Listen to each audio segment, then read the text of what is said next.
सतगुरु प्रसाद आकाश अमृतवाणी। पिछली बार वाणी क्यों पर चली थी, आज भी कुछ क्यों पर ही प्रश्न है प्रेमियों के। प्रेमी का प्रश्न है, भगवान मैं ब्रह्म स्वरूप होते हुए भी रसों में क्यों जाता हूं। 5 ज्ञानेंद्रियों के 5 रस हैं, शब्द स्पर्श रूप रस गंध। गुरु के पास आने के बाद ये विवेक जागता है, ज्ञान होता है ना, ज्ञान से विवेक जागता है। क्या ज्ञान होता है? मैं ब्रह्म स्वरूप हूं, मैं ये देह नहीं हूं, मेरा वास्तविक स्वरूप आत्मा है। शरीर व्यवहार के लिए थोड़े समय के लिए मिला, फिर भी रसों में क्यों जाते हैं? गुरुदेव बता रहे हैं, भगवान ने बोला तुम्हारे अंदर जगत के रस पड़े हुए, अंदर में जन्म जन्म से हम इन्हीं में तो वर्तन करते आए, रसों में। तो कोई आश्चर्य की बात नहीं है कि हम बार बार रसों की तरफ खींचते हैं, क्योंकि वो हमने अपने को हमेशा से दिया, इस जन्म में भी तो दिया है। रसों में तो जीवन गुजरा गुरु मिलने के पहले, तो वो हमारे अंदर पड़े हैं, तो वो बार बार हमें अपनी तरफ रस जो है वो खींचते हैं। भले हम, गुरु ने बताया तू ब्रह्म स्वरूप है, लेकिन प्रकृति को भी तो पूरी ताकत है। प्रकृति माना यही रस, संसार के आकर्षण। प्रकृति को भी पूरी ताकत है जो अपने में खींच लेती है। अब यहां हमें सावधान किस बात से कि प्रकृति में बहुत शक्ति है अपनी तरफ खींचने की। हम जिस संसार में रह रहे हैं वो क्या है? एक माया का खेल है। लेकिन गुरु मिलने के बाद हमें ये समझ आ जाता है कि इस माया का जो अधिष्ठान है, जो सत है, वो तो परमात्मा है। एक बार ये बात समझने के बाद उस माया में कितनी भी शक्ति हो अपनी तरफ खींचने की, साधक अपनी साधना करता, वो प्रयत्न करता है कि इस माया में, इन रसों में मैं कब तक बैठा रहूंगा, कब तक उलझा रहूंगा। अब ये भी जानकारी मिलती है सत्संग में आने के बाद कि माया तो सूक्ष्म है ही, पर ब्रह्म तो उससे भी अति सूक्ष्म है। माया सूक्ष्म है माना ये रस हमें अपनी तरफ खींच लेते हैं, हमें पता भी नहीं लगता हम कब उनमें उनका रूप हो गए, कब हमारी हार हो गई। मन हावी हो जाता है ना किसी भी रस में डूबने के, आकर्षण में खींचता है और मनुष्य को पता भी नहीं लगता।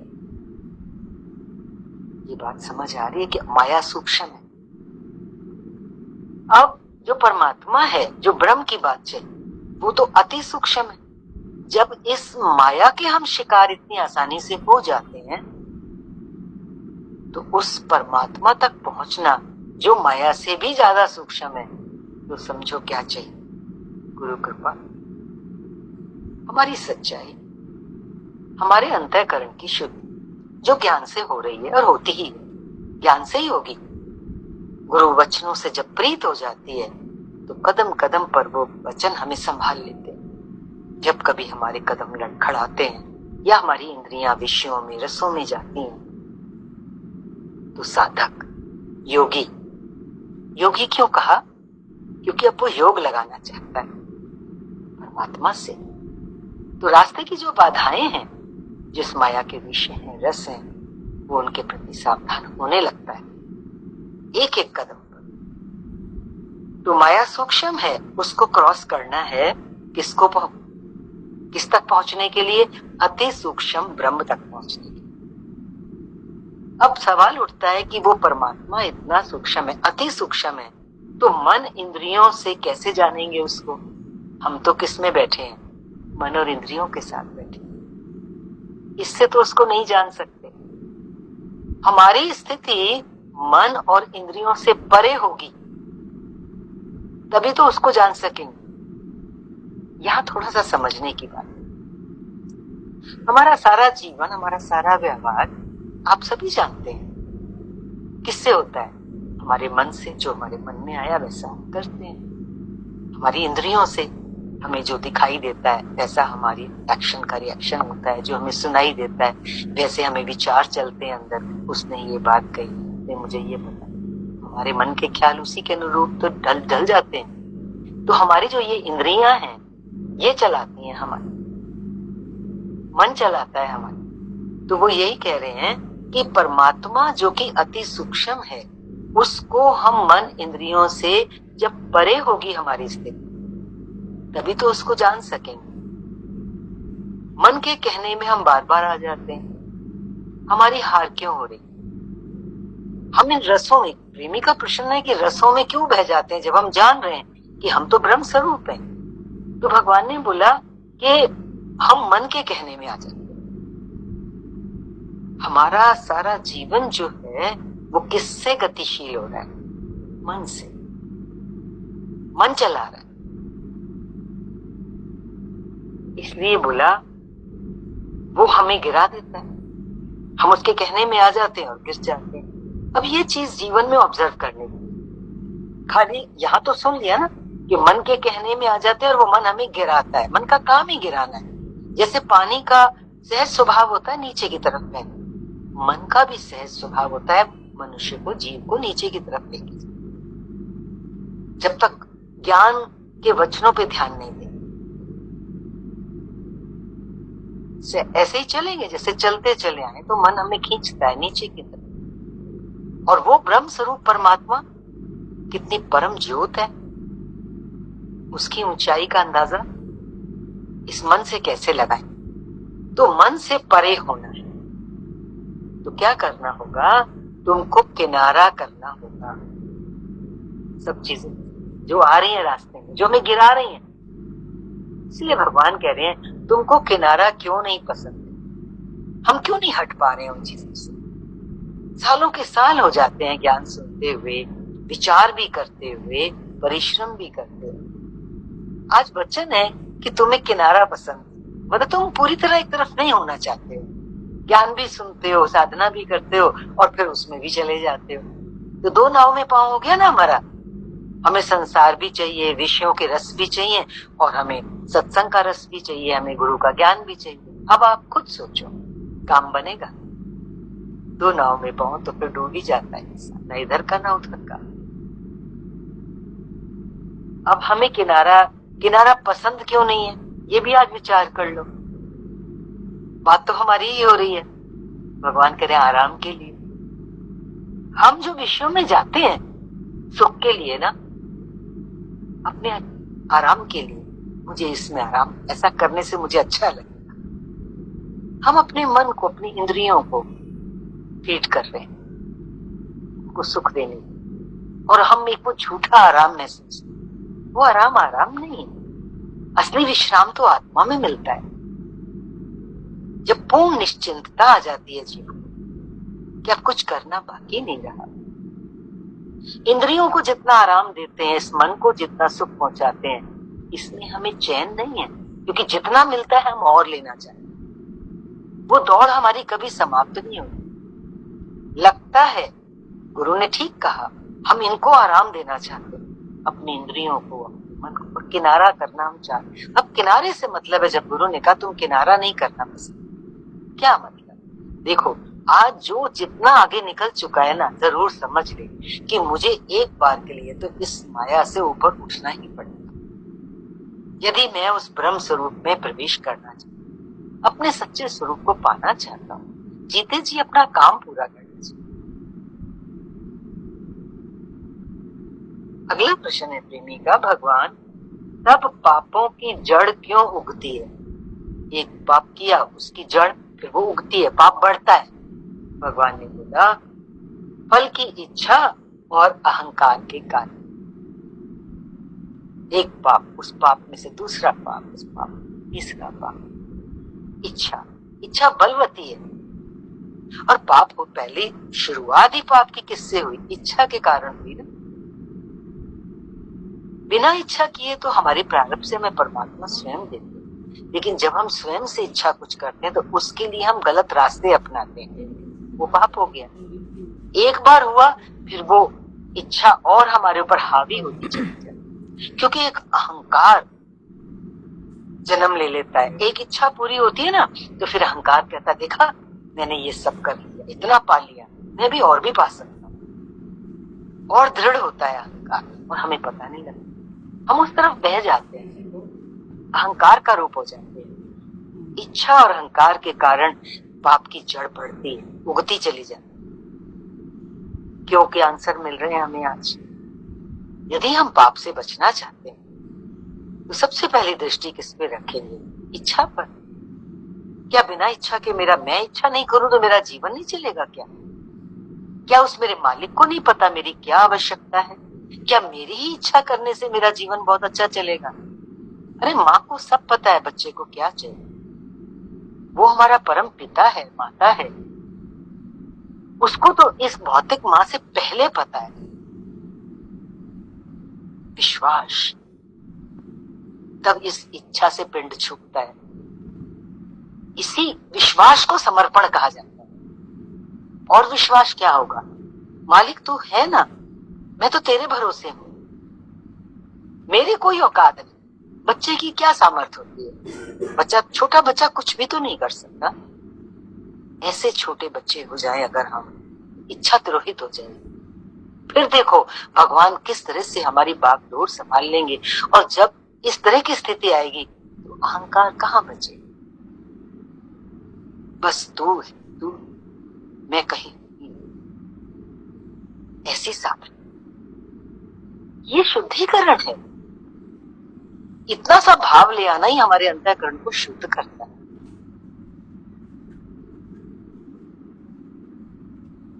फिर अगला प्रश्न आ रहा है, भगवान दुखों और हालतों का सामना क्यों नहीं कर पाते? सभी के जीवन में होता है, कोई बड़ा दुख आ जाए, कोई हालत आ जाती है जो कभी सोची भी नहीं होती, इंसान हिल जाता है, क्या होगा, कैसे होगा, टूट जाता है बंदा अंदर से। तो प्रश्न है कि हम उस समय इतना ज्ञान सुन रहे हैं, विचार भी कर रहे हैं, लेकिन कोई अचानक बात आ जाती है तो हम उसका सामना क्यों नहीं कर पाते? देखो भगवान क्या कह रहे हैं, क्योंकि तुम हिम्मत नहीं। किस चीज की जरूरत है?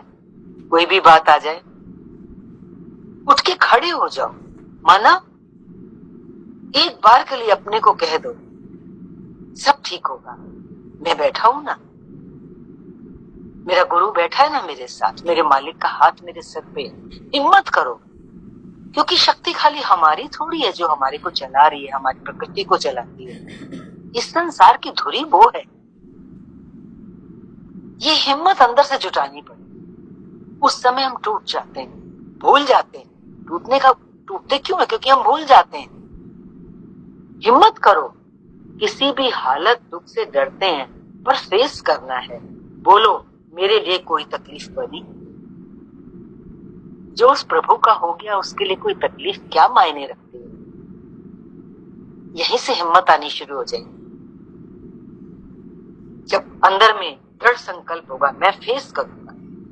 अरे ज्यादा से ज्यादा क्या हो? हमेशा भगवान कहते तू क्यों डरता है? ज्यादा से ज्यादा क्या होगा? तू मर जाएगा तो क्या बुरा है? जान छूटी। जिन समस्याओं से घिरे हुए थे, आज ये प्रॉब्लम, आज वो प्रॉब्लम, तू ही गया तो प्रॉब्लम्स खत्म, उलझने खत्म। तैयार हैं हम इस बात के लिए कि इससे बड़ी बात क्या? आदमी मरने से ही डरता है। तैयार कर ले अपने आप को, ज्यादा ज्यादा क्या हो? फिर वो सब बातें छोटी लगती जो सामने आ जाती। बाहर की होशियारी को छोड़ अंदर की शक्ति को प्रकट करो। क्यों नहीं किसी हालत को फेस कर पाते हैं? क्योंकि जो बाहर कोई बात आती है ना, उसको हम अपनी होशियारी से हैंडल करना चाहते हैं। मैं संभाल लूंगा, ऐसे ऐसे करके।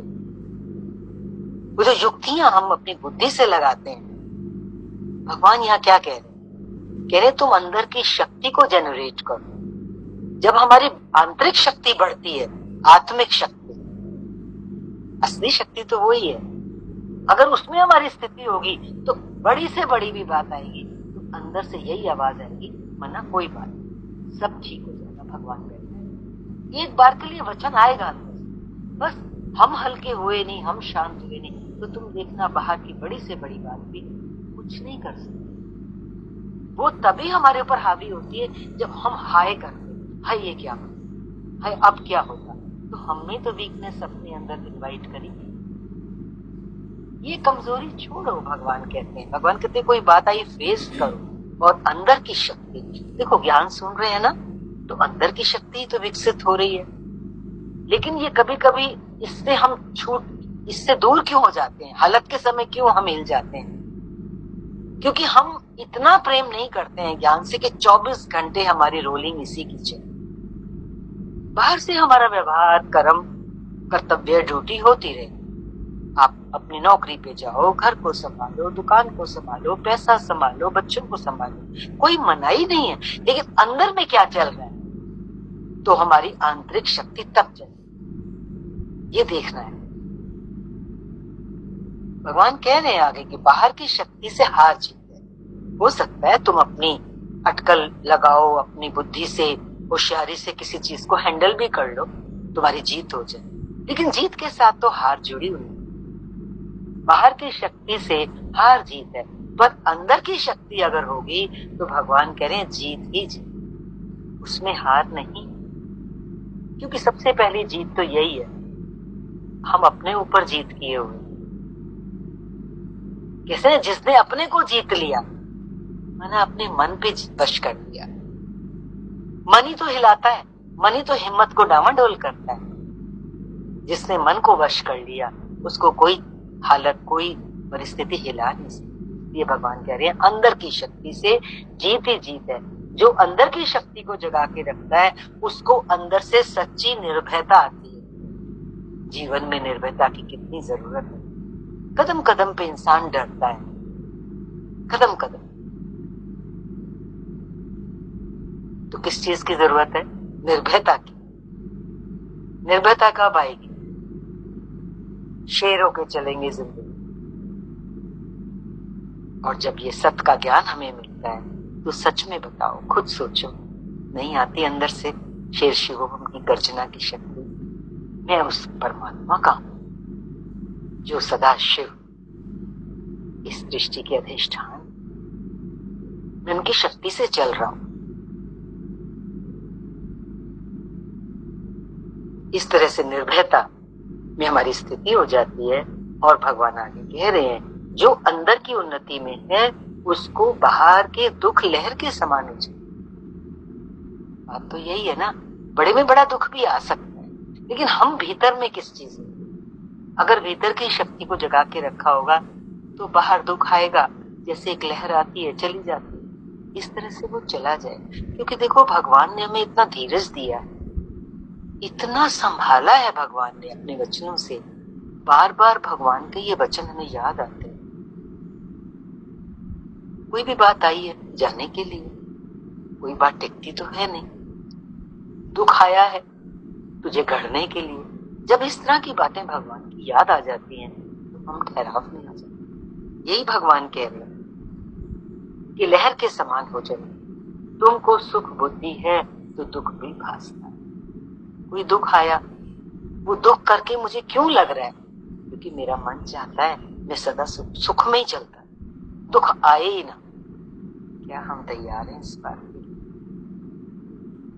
क्या सदा सुख चाहते हैं? तो हमारी नादानी है,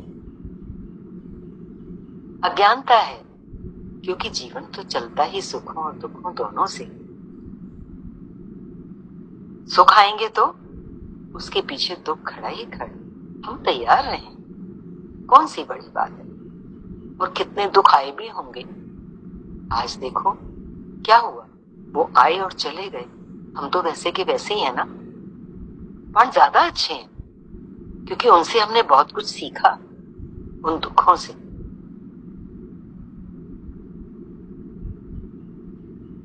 अगला प्रश्न है प्रेमी का, भगवान ज्ञान में आगे बढ़ने के लिए तन मन धन रुकावट क्यों डालते हैं? प्रश्न तो बहुत अच्छा है। ज्ञान में आगे बढ़ना चाहते हैं, लेकिन तन मन धन तीनों ही रुकावट क्यों डालते हैं? मन तो सब जानते ही हो, मन तो बाधा डालता ही है, क्योंकि वो हमें माया में घसीटता है। और तन रुकावट क्यों डालता है? क्योंकि हर किसी के अंदर सुख बुद्धि होती है, मेरा शरीर ठीक से रहे, मैं सुख से रहूं, ये भी रुकावट। और धन रुकावट क्यों डालता है? ये भी बताने की जरूरत नहीं। मालिक इतना दीजिए, जामे कुटुंब से, क्यों ऐसा बोल? ज्यादा धन विकारों की जड़ होता है। भगवान क्या बता रहे हैं? क्योंकि तुम आत्म उन्नति, आत्म विचार, आत्म जागृति में नहीं है। ब्रह्म ज्ञान को कोई प्यार करे तो आधि व्याधि उपाधि तीनों रोग चले जाए। ये चीजें तन मन धन रुकावट तब बनती हैं, ये रुकावट नहीं हो सकती बल्कि सहायक हो सकती है। कब? जब हम आत्म उन्नति, आत्म विचार और आत्म जागृति में रहेंगे। हमें अपने से प्रेम होगा कि सब कुछ छोड़ के मुझे तो अपना उद्धार करना, मुझे तो आगे बढ़ना है। ये संकल्प अगर हमने किया हो तो क्या मजाल है कोई भी चीज मेरी बाधा बन सके। सीधा सा आंसर है भगवान का। अगर हम आत्म जागृति में मीन्स जगेले हैं कि मुझे क्या चाहिए, कीमती से कीमती चीज इस मनुष्य जीवन में मेरे लिए क्या है, गुरु ने बता दिया ना, तो फिर ये तो सब टके की चीजें, तन मन धन। तन मिला साधना के लिए, मन भी ज्योत स्वरूप है। विचार करूं तो मैं गुरु के वचनों का विचार करूं, कैसे बाधा करेगा? धन का गुरु ने सदुपयोग करना सिखाया, धन भी कैसे बाधा हो? प्रारब्ध से मुझे मिलेगा, मैं उसका रूप नहीं होंगी। कब? जब मैं अपनी आत्म उन्नति में, मेरा सर्वोपरि लक्ष्य एक मेरी आत्मा की जागृति हो, आत्म विचार हो गए। अगला प्रश्न है प्रेमी का, भगवान मान में खुशी और अपमान में रंज, अपमान में दुख क्यों होता है? भगवान ने बोला क्योंकि तो कीर्ति चाहता है तो वैसे सभी के साथ ये बात क्या कि सबको जब इज्जत मिलती है तो बड़ा अच्छा लगता है, जरा सा कोई गलत बोल दे, अपमान कर दे तो कैसे बुझ जाता है मन। तो भगवान करे क्योंकि तू कीर्ति चाहता है, तू चाहता है सब मुझे, मेरा यश हो, सब मुझे अच्छा अच्छा करके। पर हम ये भूल जाते हैं कि कीर्ति किसकी होनी चाहिए। देखो, कोई मान करता है तो इस शरीर का ही तो करता है, अपमान करता है तो इसका करता है। तो भगवान कह रहे हैं कीर्ति हो, यश हो तो किसका हो, मान हो तो किसका हो, बताओ आप। भगवान कह रहे हैं निराकार का हो ना, जो ज्योत इस शरीर के अंदर, जो परमात्मा इस सृष्टि का मालिक, या इस पांच तत्व के गंध के नालायक टोकरे। हम इस गंध के टोकरे की इज्जत चाहते हैं, मान सम्मान चाहते हैं, कीर्ति चाहते हैं। कितनी भूल है हमारी। इससे उठने के लिए तो हम गुरु के पास आए। तो कीर्ति हो तो किसकी हो? मेरे मालिक की।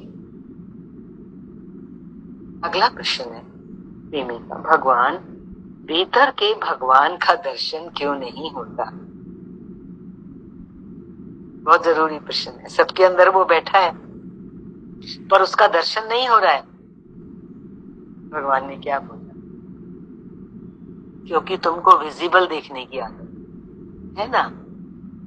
हम देहाध्यासी हैं, हम शरीर में है ना, तो हमें आकार देखने की आदत पड़ी।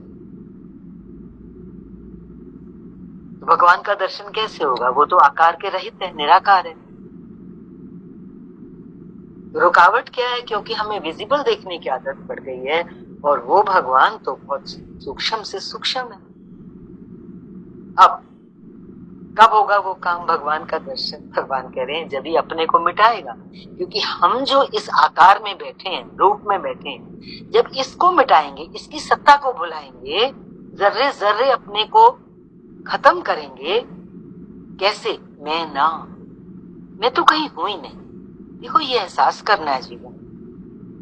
आप कहेंगे ऐसे कैसे, मैं नहीं हूं। हम कुछ भी करते हैं, हमें याद रहे क्या इसने किया, क्या ये कर सकता है। बार बार बार बार रोलिंग होगी इस चीज की। मैंने कुछ नहीं किया, मैं कहीं हूं ही नहीं। अगर कुछ दिखता भी है होता हुआ, वो सब ऊपर से, वो मेरी इस शरीर रूपी कठपुतली को नचा है, ये याद रहे तो मैं ना होती जाएगी, ये हस्ती मिटती जाएगी, गलती जाएगी। मैं ना, फिर क्या याद रहेगा, है ही भगवान।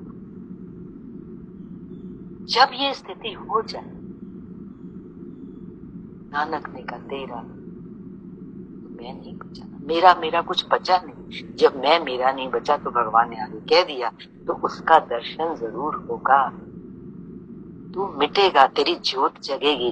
जब तुझे इधर दर्शन होगा तो सामने भी, जो इधर है वही तो है सामने। तो रुकावट क्या है, ये मैं, इसको मिटा जरूर दर्शन होगा, गुरु वायदा कर रहे।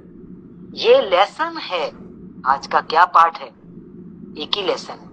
और देखो, सारे ज्ञान का अगर निचोड़ निकालो ना, जीवन भर से जो सुना है, वो आज इन 2 शब्दों में है, जो भगवान कह रहे हैं, मैं ना रहूं, रहे ही भगवान। क्या याद रहेगा आज निचोड़, आज का लेसन, मैं ना रहूं, माना ये दिखते हुए, होते हुए, करते हुए याद रहे, मैं नहीं हूं, है ही भगवान, है ही वो, उसके सिवाय दूसरा है नहीं। मुझे क्योंकि विजिबल देखने की आदत है, इसलिए मुझे उसके दर्शन नहीं हो रहे। दर्शन मुझे यहीं से शुरू होंगे, जब मैं मिटूंगा, झुकूंगा, खत्म करूंगा अपने आप को, अपनी हस्ती को। मैं भुलाऊंगा अपने आप को कि मेरे से क्या हुआ है, मैं क्या कर सकता हूँ, मैं कौन हूं, ये मैं जानूंगा। गुरु कृपा से आज भगवान ने पाठ पढ़ा दिया। बस मैं रहूं, रहे ही भगवान, पल पल, क्षण क्षण में वो याद